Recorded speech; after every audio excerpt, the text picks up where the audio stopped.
Hello everyone. So this week we're going to talk about the Book of Forgiving by Desmond Tutu and Mpho Tutu.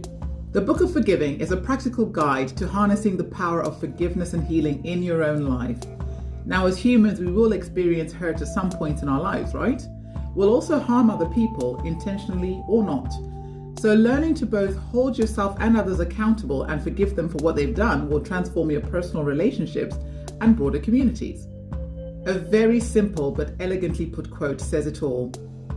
Forgiveness is nothing less than the way we heal the world. So we heal the world by healing each other and every one of our hearts. The process is simple, but it is not easy. For those that have struggled with forgiveness like I have, I want to add to this quote with something else that Desmond Tutu has said.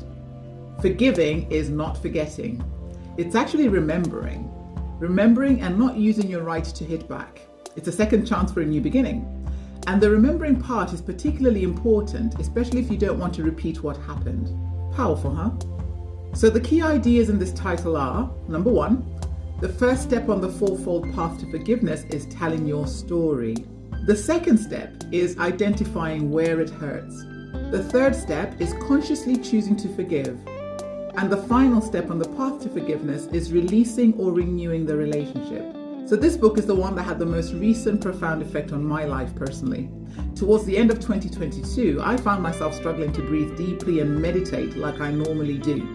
And this inability to breathe and open up was caused by a wall I was putting up between myself and someone that had hurt me deeply.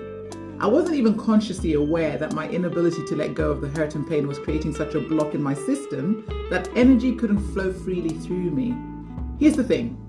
All of us have at times needed both to forgive and to be forgiven, whether small everyday harms or actual real traumas. But the path to forgiveness is not easy, and the process is usually unclear. Drawing on his memories of reconciliation in post-apartheid South Africa, Archbishop Desmond Tutu has identified 4 concrete steps to forgiveness through which we must all pass if we are to reach our destination.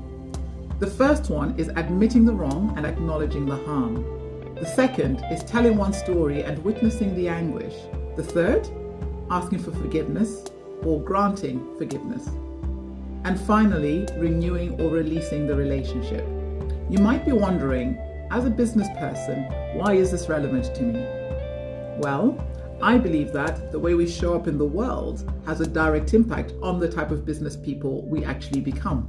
So if you're struggling with forgiveness, it creates blocks in your life that roll into your professional working life.